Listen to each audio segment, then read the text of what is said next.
അപ്പോൾ നമ്മളിന്ന് ഡിസ്കസ് ചെയ്യാൻ പോകുന്നത് ഫെമിനിസം എന്ന ലിറ്റററി തിയറിയാണ്. അതിൽ മേജർ തിയറിസ്റ്റായിട്ട് പറയുന്നത് ആദ്യത്തെ വിർജീനിയ വുൾഫ് കുറേ ഫെമിനിസ്റ്റ് എസ്സേസ് എഴുതിയിട്ടുണ്ട്. Like a room of one's own 1929 എഴുതിയതാണ്. അതിൽ she argues that women need financial independence, private space to write and create. അടുത്ത മേജർ ഫെമിനിസ്റ്റ് റൈറ്റർ അല്ലെങ്കിൽ തിയറിസ്റ്റ് എന്ന് പറയുകയാണെങ്കിൽ കെയ്റ്റ് മില്ലറ്റ്. അപ്പോൾ മില്ലറ്റ് സെക്ഷൽ പൊളിറ്റിക്സ് എന്ന് പറഞ്ഞ വർക്ക് എഴുതിയിട്ടുണ്ട് 1970. ഇത് പാട്രിയാർക്കൽ സ്ട്രക്ചേഴ്സിനെ ക്രിറ്റിസൈസ് ചെയ്യുന്നു. Role of male dominance in literature and culture and politics ഇതൊക്കെ ചോദ്യം ചെയ്യുന്നു. മൂന്നാമത്തെ തിയറിസ്റ്റ് എന്ന് പറയുകയാണെങ്കിൽ Elaine Showalter. She introduce the concept of gynocriticism. അപ്പോൾ വിമൻ്റെ റൈറ്റിംഗ് രീതി, പിന്നെ സ്റ്റഡി ഓഫ് വിമൻസ് ലിറ്ററേച്ചർ, ഇതൊക്കെയാണ് ഗൈനോ ക്രിറ്റിസിസത്തിൽ വരുന്നത്. അടുത്തത് ഹെലൻ സിച്ചസ് എക്രിച്ചർ ഫെമിനൈൻ എന്നുള്ള വാക്ക് കോയിൻ ചെയ്തു. അത് വിമൻസ് റൈറ്റിങ്ങിനെയാണ് എക്രിച്ചർ ഫെമിനൈൻ എന്ന് പറയുക. ഒരു ഫ്രഞ്ച് വേർഡാണ്. അത് കൂടുതൽ വിമൻ്റെ ബോഡിയും വിമൻ്റെ മെൻറ്റാലിറ്റിയും വിമൻ്റെ എക്സ്പീരിയൻസും പുറത്ത് എക്സ്പ്രസ് ചെയ്യാനുള്ളൊരു ഓപ്പർച്യൂണിറ്റി ആയിരുന്നു എക്രിച്ചർ ഫെമിനൈൻ എന്ന് പറയുന്നത്. അടുത്തത് അഡ്രിയൻ റിച്ച് ആണ് അടുത്ത തിയറിസ്റ്റ്. ഒരു പോയറ്റും കൂടിയായിരുന്നു. She wrote extensively about politics of sexuality, women's identity and motherhood. അപ്പോൾ compulsory heterosexuality and lesbian existence എന്ന് പറഞ്ഞ ഹെട്രോസെക്ഷുവാലിറ്റി ആസ് എ സോഷ്യൽ നോം എന്നുള്ളതിനെ ചലഞ്ച് ചെയ്യുന്നു. ഇനി കീ കൺസെപ്റ്റ് എന്ന് പറയുമ്പോൾ ഗൈനോ ക്രിറ്റിസിസം ആണ് ആദ്യം. അതൊരു ഫെമിനിസ്റ്റ് ലിറ്റററി തിയറി ആരെ കൊണ്ടുവന്നതെന്ന് വെച്ചാൽ എലൈൻ ഷോവാൾട്ടർ ആണ് കൊണ്ടുവന്നത്. അത് ഫീമെയിൽ ഓതർഷിപ്പിനെ ഫോക്കസ് ചെയ്യുന്നു. വിമണെ എങ്ങനെയാണ് ഹിസ്റ്റോറിക്കലി റെപ്രസെൻറ്റ് ചെയ്തിരുന്നത്, അത് പാട്രിയാർക്കിക്കൽ റൈറ്റിങ്ങിൽ വിമണിനെ എങ്ങനെ ചെയ്തിരുന്നത്. അപ്പോൾ എലൈൻ ഷോവാൾട്ടർ എന്താ ചെയ്തതെന്ന് വെച്ചാൽ how women's experience shape their literary output. അതൊക്കെ എങ്ങനെ ഒരു ലിറ്ററേച്ചറിൽ കാണാൻ പറ്റും. ഇതൊക്കെയാണ് ഗൈനോ ക്രിറ്റിസിസത്തിൽ വരിക. അതിൽ ഗൈനോ എന്ന് വെച്ചാൽ വിമൻ, പിന്നെ ക്രിറ്റിസിസം, അതങ്ങനെയാണ് ആ ടേമിൻ്റെ അർത്ഥം. അടുത്തത് എക്രിച്ചർ ഫെമിനൈൻ. അത് കോയിൻ ചെയ്തത് ഹെലൻ കിച്ചസ് ആണ്. അത് ഡിസ്റ്റിങ്റ്റീവ് മോഡ് ഓഫ് റൈറ്റിംഗ് ആണ്. അതായത് എന്തിനെ റിഫ്ലക്റ്റ് ചെയ്യുന്നത്, വിമൻസ് എക്സ്പീരിയൻസ്. അത് free from restriction of traditional male language structures. അപ്പോൾ അത്ര നാളും കൊണ്ടുപോയിരുന്ന ഒരു പാട്രിയാർക്കിക്കൽ സ്ട്രക്ചർ ഉണ്ട് ഏത് റൈറ്റിങ്ങിലായാലും. അതിനൊക്കെ ബ്രേക്ക് ചെയ്തിട്ട് ഒരു പുതിയ ക്ലിയർ ഫെമിനൈൻ എക്സ്പ്രഷൻ കാണിക്കുന്ന റൈറ്റിംഗ് ആണ് എക്രിച്ചർ ഫെമിനൈൻ.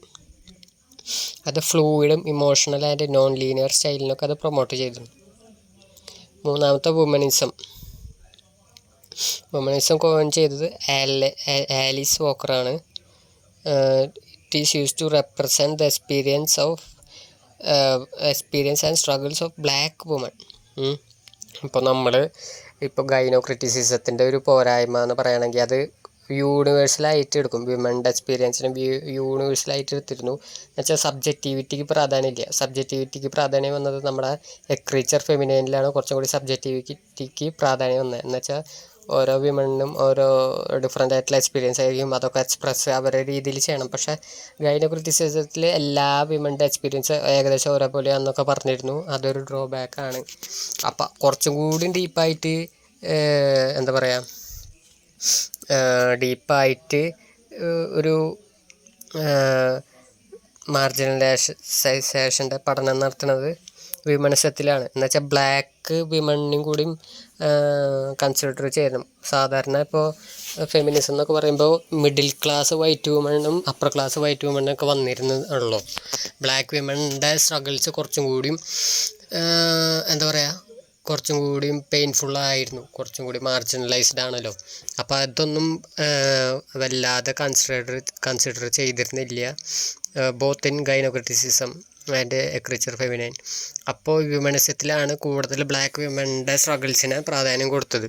അത് റേഷ്യലും എക്സ്പാൻഡ് ഫെമിനിസം അതെന്ത് ചെയ്തു, ഫെമിനിസത്തിനെ എക്സ്പാൻഡ് ചെയ്തു to racial and cultural contest.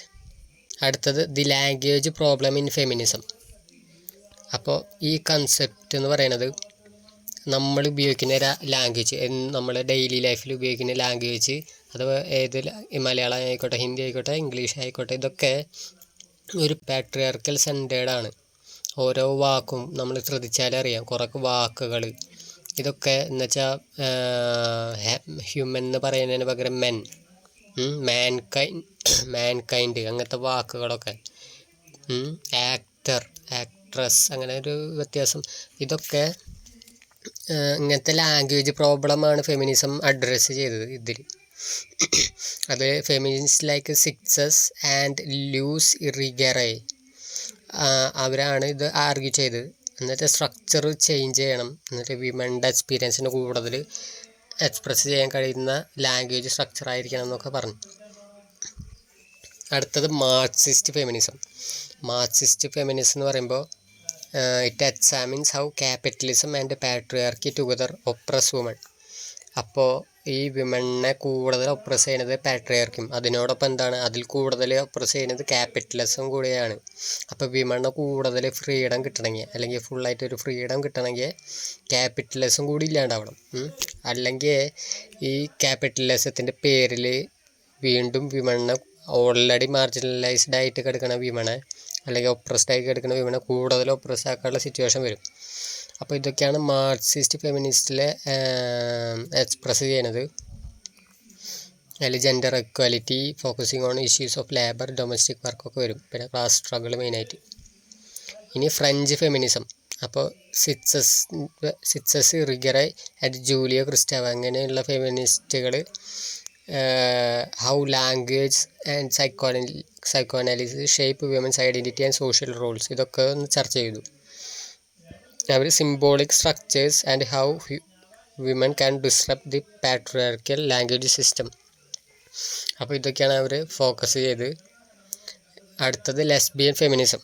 അത് എന്താ പറയുക, social and political issues faced by lesbian woman, ഈ കാര്യങ്ങളെയാണ് ഫോക്കസ് ചെയ്തത്. അത് ക്രിറ്റിസൈസിങ് ബോത്ത് ഹെട്രോനോർമാറ്റിവിറ്റി എന്ന് വെച്ചാൽ heterosexuality as A Noam എന്നെടുത്തിരുന്ന സൊസൈറ്റീനെ question ചെയ്തു. പിന്നെ ട്രഡീഷണൽ ഫെമിനിസത്തിനെ ക്വസ്റ്റ്യൻ ചെയ്തു, കാരണം സെയിം സെക്സ് റിലേഷൻഷിപ്പിനെ കുറിച്ചൊന്നും അവർ ബോധേഡ് ആയിരുന്നില്ല ഈ ഫെമിനിസ്റ്റ് മൂവ്മെൻറ്റ്സൊക്കെ. അപ്പോൾ ലെസ്ബിയൻ ഫെമിനിസത്തിലാണ് ഈ കാര്യങ്ങളൊക്കെ വന്നത്. പിന്നെ ബ്ലാക്ക് ഫെമിനിസമാണ് അടുത്തത്. ബ്ലാക്ക് ഫെമിനിസം നേരത്തെ പറഞ്ഞ പോലെ റേസും ജെൻഡറും എങ്ങനെ ബ്ലാക്ക് വിമനെ ഒപ്രസ് ചെയ്യുന്നു. അതിൽ കീ തിങ്കേഴ്സായിട്ട് വന്നത് ഓഡ്രെ ലോഡെ, ബെൽ ഹുക്സ് എന്നിവരൊക്കെയാണ്. മെയിൻ സ്ട്രീം ഫെമിനിസത്തിന് ക്വസ്റ്റ്യൻ ചെയ്തിരുന്നു. പിന്നെ സെക്സിസം ഇൻ ബ്ലാക്ക് കമ്മ്യൂണിറ്റീസ് അതൊക്കെ ക്വസ്റ്റ്യൻ ചെയ്തു. അടുത്തത് ദളിത് ഫെമിനിസം. ദളിത് ഫെമിനിസം എന്ന് പറയുമ്പോൾ ഇന്ത്യയിൽ ഉള്ളതാണ്. നമ്മുടെ കാസ്റ്റ് സ്ട്രഗിൾസ്, ഓരോ കാസ്റ്റ് ഹൈറാർക്കി ഉണ്ടല്ലോ, അതിൽ ദളിത് എന്നൊക്കെ പറയുമ്പോൾ നമ്മൾ ഹിസ്റ്റോറിക്കലായിട്ട് ഏറ്റവും അടിയിൽ നിന്നിരുന്ന ഗ്രൂപ്പാണ്. അതിൽ മെന്നും പാട്രിയാർക്കൽ സൊസൈറ്റി ആയിട്ടും മെന്ന് വരെ അത്രയ്ക്കും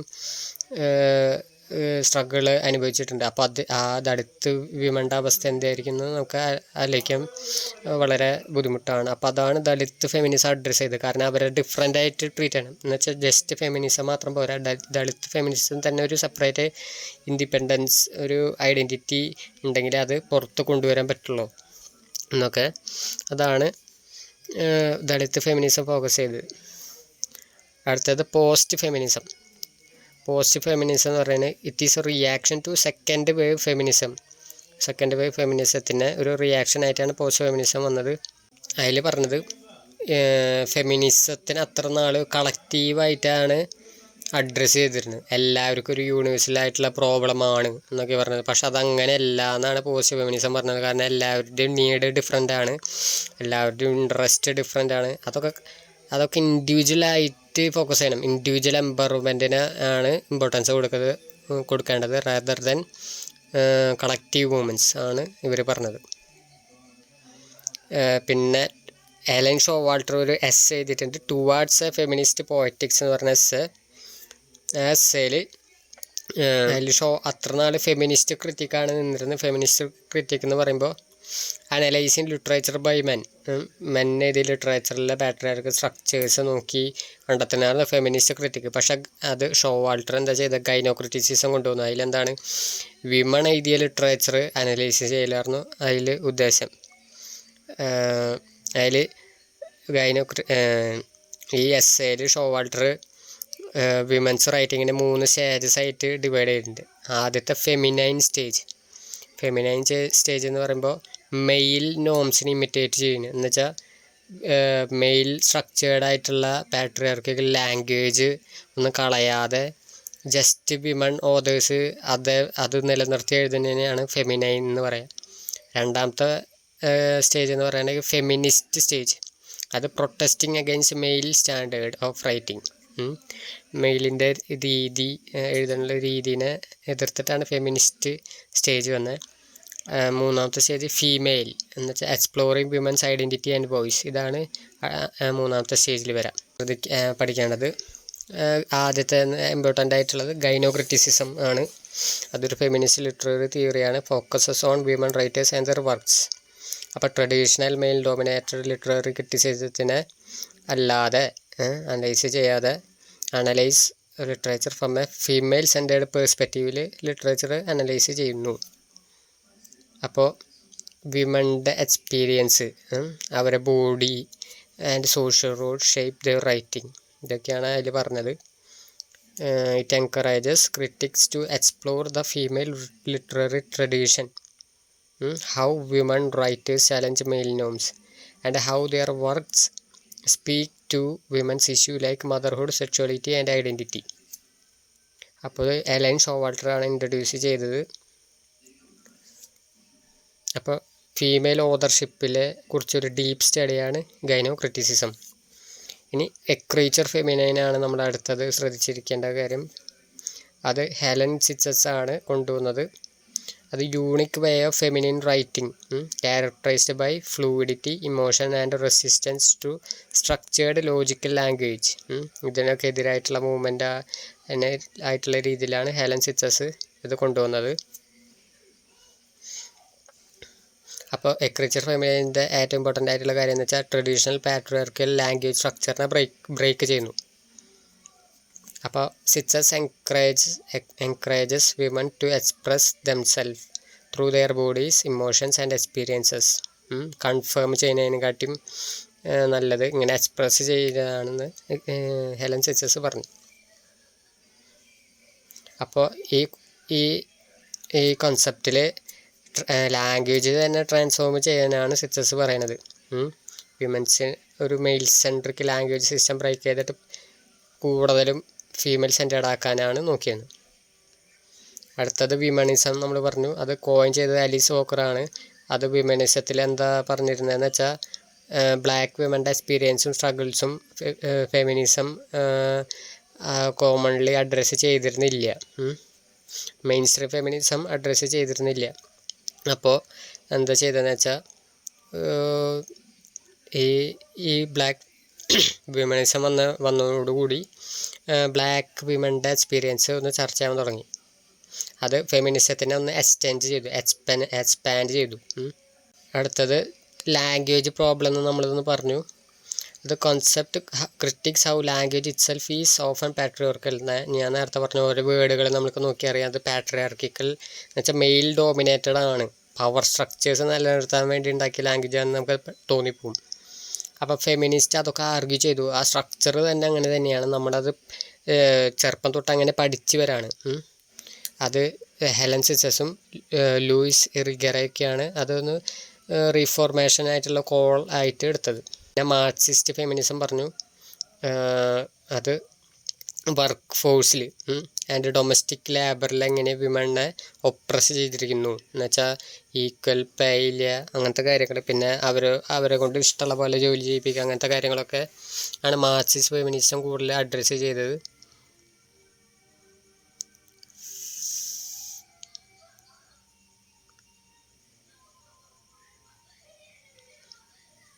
അപ്പോൾ മാർക്സിസ്റ്റ് ഫെമിനിസത്തിൻ്റെ ഒരു പുതിയൊരു അഡീഷൻ എന്ന് പറയുകയാണെങ്കിൽ അത് ഫെമിനിസത്തിനെ ക്ലാസ് സ്ട്രഗിള് ലേബർ സ്ട്രഗിളായിട്ട് ഒന്ന് ബന്ധപ്പെടുത്തി. അതൊരു വലിയൊരു കാര്യമാണ്. പിന്നെ അടുത്തത് ഫ്രഞ്ച്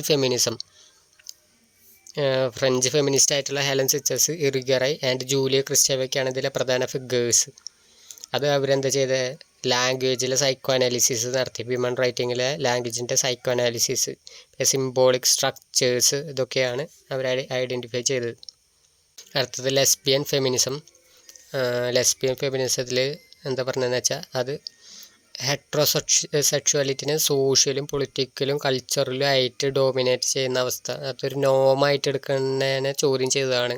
എന്നുവെച്ചാൽ ട്രഡീഷണൽ ഫെമിനിസത്തിനെ ക്വസ്റ്റ്യൻ ചെയ്തു. എന്നുവെച്ചാൽ ലെസ്ബിയൻസിനെ അഡ്രസ്സ് ചെയ്തിരുന്നില്ല ട്രഡീഷണൽ ഫെമിനിസം. അപ്പോൾ they addressed for a feminist politics, അതൊക്കെയാണ് അവർ ചെയ്തത്. ഡൈവേഴ്സ് സെക്ഷൽ ഐഡൻറ്റിറ്റിയിലേക്കുള്ള ഒരു എക്സ്പ്ലോറേഷനും കൂടിയായിരുന്നു. പിന്നെ ബ്ലാക്ക് ഫെമിനിസം വന്നു. They focused on race, class and gender. അത് ഒപ്രഷനായിട്ട് ബന്ധപ്പെട്ടുള്ളതാണ്.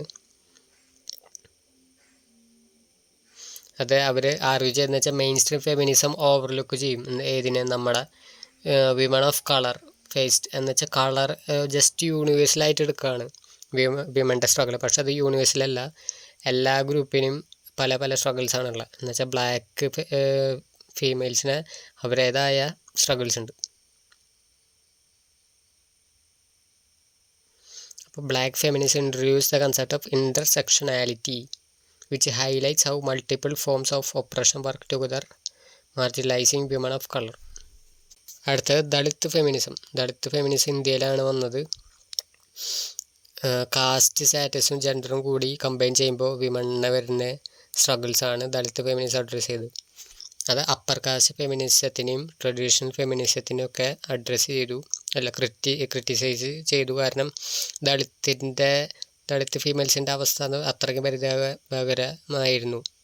അപ്പോൾ അതിനു വേണ്ടി ഒരു പ്രത്യേക ദളിത് വുമൺ ആർ ഡിസ്റ്റിങ്ക്റ്റ് എന്ന് and must be addressed independently എന്നുള്ള ഒരു നീഡ് കൊണ്ടുവന്നു. അപ്പോൾ പോസ്റ്റ് ഫെമിനിസമാണ് അടുത്തത്. It was A reaction against second wave feminism. അപ്പോൾ സെക്കൻഡ് വേവ് ഫെമിനിസം എല്ലാവരും യൂണിവേഴ്സലായിട്ട് കൺസിഡർ ചെയ്തു, കളക്റ്റീവ് മൂവ്മെൻ്റ് ആയിട്ടാണ് ഫെമിനിസത്തിനെ കണ്ടത്. പക്ഷേ പോസ്റ്റ് ഫെമിനിസത്തിൽ പേഴ്സണൽ ചോയ്സ് അതിന് കൂടുതൽ പ്രാധാന്യം കൊടുത്തു, അവരുടെ ഓൺ ചോയ്സസും. പിന്നെ feminism should focus on individual empowerment rather than collective struggle. ഇതൊക്കെയാണ് അവരുടെ നീഡ്.